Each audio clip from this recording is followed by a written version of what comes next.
जय श्री कृष्ण। आइए, करक चतुर्थी जिसे कि करवा चौथ के नाम से हम सब जानते हैं, यह वामन पुराण में भी इसका उल्लेख है। यह व्रत कार्तिक कृष्ण पक्ष की चतुर्थी को करते हैं और यदि 2 दिन किया हो तो मात्र विद्या प्रशस्यते के अनुसार इसको पूर्व विद्या यानी प्रथम में लेवें। चंद्र उदय के वक्त चतुर्थी होवे। इस व्रत में शिव और शिवा, स्वामी कार्तिक और चंद्रमा का पूजन होता है। यही सनातन परंपरा है। देशांतरों में लोक प्रचलन में अलग अलग परंपराएं अलग अलग प्रांतों में देखी और सुनी गई है। काली मिट्टी के कच्चे करवे में चीनी की चाशनी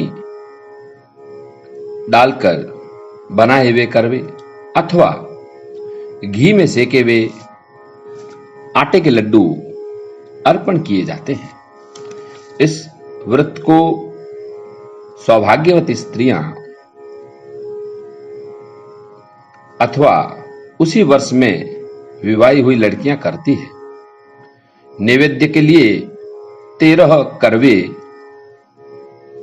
अथवा लड्डू और 1 लोटा वस्त्र विशेष करवा पति के माता पिता को दिया जाता है। व्रत करने वाली बहन को उस दिन प्रातःकाल स्नान, ध्यान, नित्य कर्म करके मन में यह भाव करें, 3 बार श्री विष्णु विष्णु विष्णु का नाम लेकर के संकल्प करें अथवा ब्राह्मण देवता की सहायता से यह संकल्प पूरा करें। यह पंक्ति अवश्य बोले, मम सुख सौभाग्य पुत्र पौत्रादि सुस्थिर श्री प्राप्ते करक चतुर्थी व्रत अहम करिष्ये।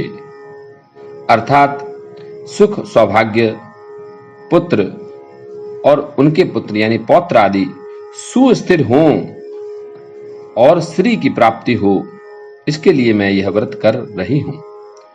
संकल्प करके सफेद मिट्टी की वेदी पर पीपल का वृक्ष और उसके नीचे शिव भगवान और भगवती उमा तथा भगवान कार्तिक की मूर्ति की पूजा करनी चाहिए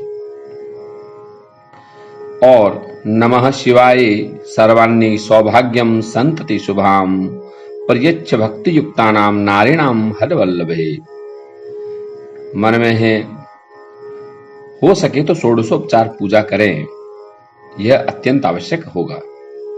और उमाय नमः, शिवाय नमः, षण्मुखाय नमः ऐसे पूजन करें।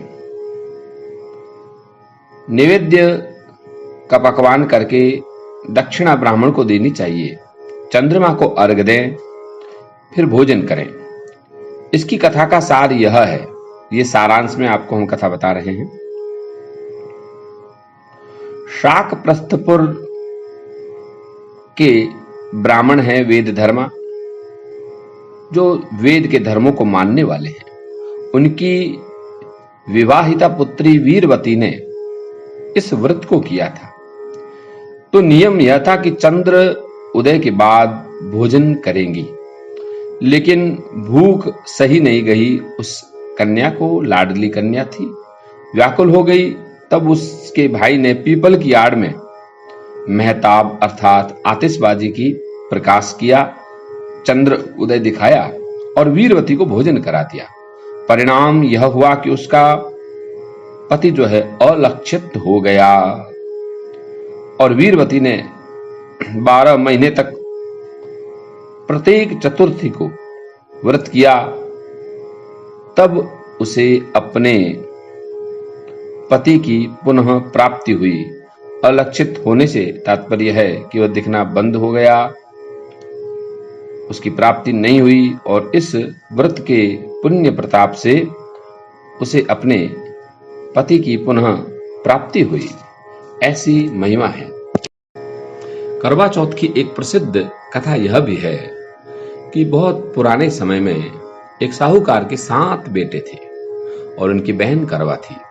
सभी सातों भाई अपनी बहन से बहुत प्यार करते थे और यहां तक कि वे पहले अपनी बहन को भोजन कराते थे। एक बार उनकी बहन ससुराल से आई और जब भाई अपना कार्य करके घर में आए तो देखा कि बहन व्याकुल है।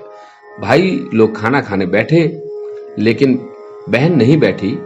वह कहने लगी, आज मेरे व्रत है, मैं चंद्रम देव को अर्घ देकर के ही भोजन कर पाऊंगी। भाइयों को अपनी बहन की यह चिंता या तकलीफ देखी नहीं गई। उन्होंने पीपल के पेड़ से एक दीपक जलाकर चलने की ओट में दूर से देखने पर ऐसा लगा जैसे चतुर्थी का चंद्र उदय हो गया है। भाइयों ने अपनी बहन को बताया, देखो बहना, चांद निकल आया है, तुम उसे अर्घ देने के बाद भोजन कर सकती हो। बहन खुशी के मारे सीढ़ियों पर चढ़कर चांद को देखती है, उसे अर्घ देकर खाना खाने बैठ जाती है। यह पहला टुकड़ा मुंह में डालती है, उसे छींक आती है। दूसरे टुकड़े को डालते ही उसमें बाल निकल आता है और जैसे ही तीसरा टुकड़ा मुंह में डालने लगती है, उसके पति की मृत्यु का समाचार उसको सुनने को मिलता है, जो कि असहनीय था। उसकी भाभी उसे सच्चाई से अवगत कराती है कि यह ऐसा इसलिए हुआ कि तुम्हारे भाई तुम्हारे मुंह में पड़ गए, व्रत गलत ढंग से हो गया। देवता नाराज हो गए। सच्चाई जानने के बाद बहन ने निश्चय किया कि वह अपने पति का अंतिम संस्कार नहीं होने देगी और अपने सतीत्व से मां अनसुईया की भांति अपने पति को पुनर्जीवित करेगी। वह पूरे 1 साल तक अपने पति के शव के साथ बैठी रही, देखभाल करती रही, उगने वाली सुईनुमा घास को एकत्रित करती जाती, व्रत करती, तपस्या करती। 1 साल बाद जब वही चौथ करक चतुर्थी कार्तिक मास की आई, उसकी सभी भाभियां करवा चौथ का व्रत करती है।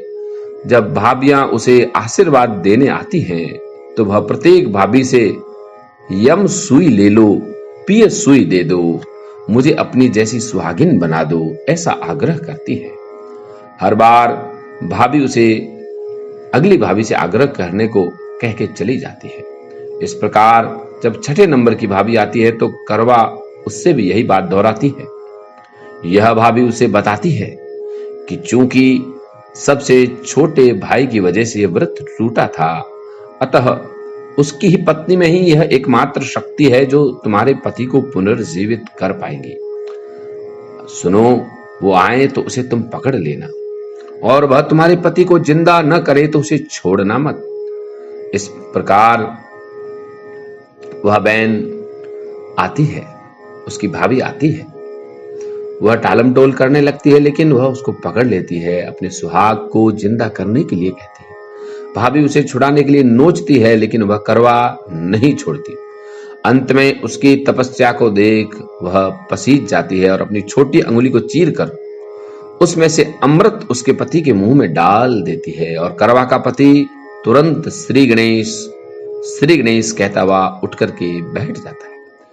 इस प्रकार प्रभु की कृपा से उसकी छोटी भाभी के माध्यम से करवा को अपना सुहाग मिल जाता है।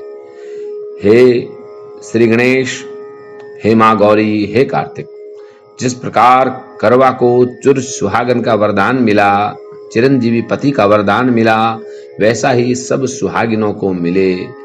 यही बातें सभी बहनें एक दूसरे को कहती हैं।